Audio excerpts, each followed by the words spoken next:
Hi, ജലദോഷം ചുമയൊക്കെയാണ്. സൗണ്ടൊന്നും ശരിയല്ല. കുറച്ച് ദിവസമായി വീഡിയോ ഇട്ടിട്ട്.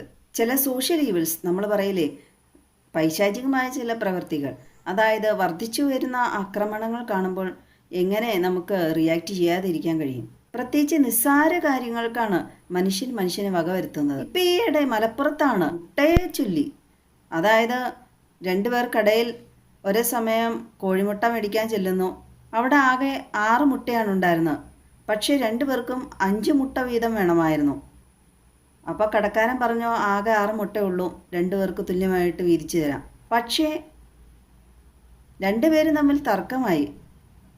ഒരാൾ ഒട്ടും കൊടുക്കില്ല എന്നായി മറ്റാൾക്ക്. അങ്ങനെ വാക്കുതർക്കം മൂത്ത് ഒരാൾ മുട്ട കൊടുക്കില്ല എന്ന് പറഞ്ഞ ആൾ മുട്ട കൈക്കലാക്കുകയും ആ കിട്ടാത്ത ആൾ പോയ സമയം കൊണ്ട് അയാളുടെ പുറകെ പോയി ഇയാൾ മുട്ട വെച്ച് അടിക്കുകയാണ് ചെയ്തത്. നോക്കണം, മരണം എരന്ന് വാങ്ങിയെന്ന് തന്നെ പറയാം. CCTV ദൃശ്യങ്ങൾ പുറത്തു വന്നപ്പോഴാണ് ഇതെല്ലാം അറിയാൻ കഴിഞ്ഞത്. മുട്ട വാങ്ങിയ ആൾ നോക്കി നിൽക്കുകയാണ് മുട്ട കിട്ടാത്ത ആളെ ഇറങ്ങി വരാനായിട്ട്, മരണപ്പെട്ട ആൾ. അങ്ങനെ അയാളെ മുട്ട വെച്ച് അടിക്കുകയും അടി കൊണ്ട ആൾ പിന്നെ പറയണ്ടല്ലോ, അയാൾക്ക് എത്ര മാത്രം ബുദ്ധിമുട്ടുണ്ടായി കാണും. അദ്ദേഹം പിന്നെ ഇയാളെ ഉന്തും തള്ളുമായിട്ട് ഉന്തി വിടുകയാണ് ചെയ്തത്. റോട്ടിൽ തലയിടിച്ച് വീണ് രക്തമൊക്കെ വാർന്ന് അങ്ങനെ മരണപ്പെട്ടു. പക്ഷെ ഇതൊന്നും മൈൻഡ് ചെയ്യാതെ ഉന്തിവിട്ട ആൾ വണ്ടി കയറി പോവുകയും ചെയ്തു. ഇതൊക്കെയാണല്ലേ കേരളത്തിലാണ് ഇതൊക്കെ സംഭവിക്കുന്നതെന്ന് ഓർക്കുമ്പോഴാണ് അതീവ ദുഃഖകരമായ കാര്യം. കാരണം നമ്മൾ നേരത്തെ ഇങ്ങനെയുള്ള സംഭവങ്ങളൊക്കെ കൂടുതൽ നോർത്ത് ഇന്ത്യയിലേക്കാണ് കേട്ടുകൊണ്ടിരുന്നത്. ഒന്ന് ഓർത്ത് നോക്കണം, രണ്ടുപേർക്കും പരീക്ഷ എടുക്കാവുന്നേ ഉള്ളൂ മുട്ടകൾ. ഇതിൻ്റെ ഇടയ്ക്ക് സോഷ്യൽ മീഡിയയിലൊക്കെ വ്യാജ വാർത്ത വന്നു എന്നാണ് പറയപ്പെടുന്നത് ഈ മരണത്തെക്കുറിച്ച്. അതായത് ഇവർ തമ്മിൽ നേരത്തെ വാഗ്വാദങ്ങളുണ്ടായിരുന്നു ഫുട്ബോൾ കളിയുമായി ബന്ധപ്പെട്ട്. അതിൻ്റെ വൈരാഗ്യത്തിലാണ് ഇയാളെ കൊന്നതെന്നൊക്കെയാണ്. ഇപ്പം പിന്നെ ഈ തീറ്റയുടെ കാര്യത്തിൽ അടി മിക്കവാറും നടക്കാറുണ്ടല്ലോ. ഇപ്പം ഈ അടുത്ത് തന്നെയാണ് കൊല്ലത്ത് ഒരു വിവാഹത്തിൽ ഐസ്ക്രീം കിട്ടിയില്ല എന്ന് പറഞ്ഞ് വധുവിൻ്റെ വീട്ടിലും അടി നടന്നു. അതേ ആൾക്കാർ പോയി വരൻ്റെ വീട്ടിലും അടിയുണ്ടാക്കി. ജയിലിൽ ഒത്തിരി സൗകര്യങ്ങൾ വർദ്ധിപ്പിച്ചിട്ടാണെന്നാണ് കൂടുതൽ ആളുകൾ അഭിപ്രായപ്പെടുന്നത്. ഇപ്പം മുട്ടയൊക്കെ ആർക്ക് വേണം അല്ലേ? ജയിലിൽ ചെന്നാൽ ചിക്കൻ കിട്ടും, മട്ടൺ കിട്ടും, എന്താ വേണ്ടത്? അത്രയും പോലും വേണ്ടല്ലോ കൊച്ചു കുട്ടികൾക്ക് സ്കൂളിൽ നല്ല ഭക്ഷണം കൊടുക്കുന്നതിന് വേണ്ടി. ജയിൽ പുള്ളികൾക്കാണെങ്കിൽ വേതനം നൽകുകയാണല്ലോ. നിസ്സാര കോഴിമുട്ടയ്ക്ക് വേണ്ടി ഒരാളെ റോഡിൽ ഉന്തിയിട്ട് കൊന്നിട്ട് വിലസി നടക്കുകയാണെന്നാണ് ആ പ്രതിയെക്കുറിച്ച് പറയാനുള്ളൂ. കാരണം ഞാൻ പല ചാനലുകളും സെർച്ച് ചെയ്ത് നോക്കി, പ്രതി എന്ന് പറയുന്ന ആളുടെ ഫോട്ടോ ഒന്നിലും കണ്ടില്ല. അപ്പോൾ അതിൽ നിന്ന് തന്നെ ഊഹിക്കാമല്ലോ പ്രതിയുടെ സ്വാധീനം.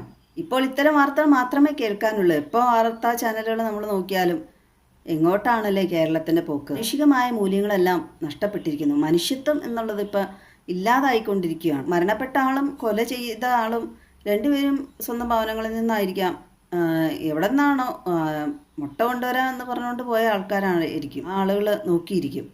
ചിലപ്പോൾ മക്കളും ഭാര്യമാരും ഒക്കെ ആയിരിക്കാം.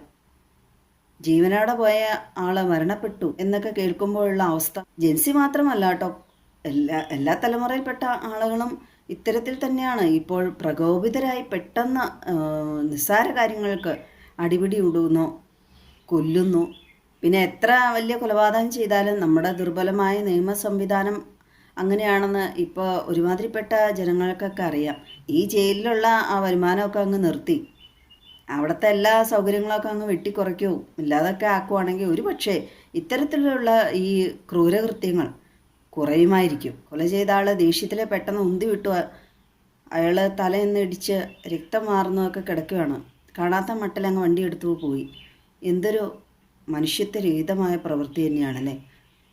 ഒരു മനുഷ്യൻ്റെ ജീവൻ അത്ര വിലയുള്ളൂ, ഒരു കോഴിമുട്ടയുടെ വില പോലും ഇല്ല എന്നുള്ളതല്ലേ ആ കാര്യം സൂചിപ്പിക്കുന്നു. ദൈവം കൊടുത്ത ഒരു ജീവൻ നിസ്സാരവൽക്കരിച്ച് ഒരാളുടെ ജീവൻ എടുക്കാൻ എന്ത് അധികാരമാണ് ആ കൊല ചെയ്ത ആൾക്കുള്ളത്?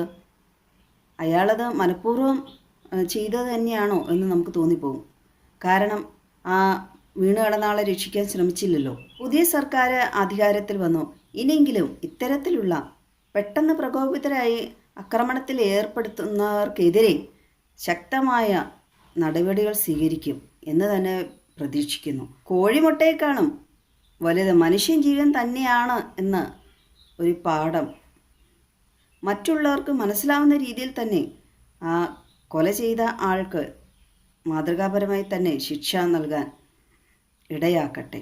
സർക്കാർ.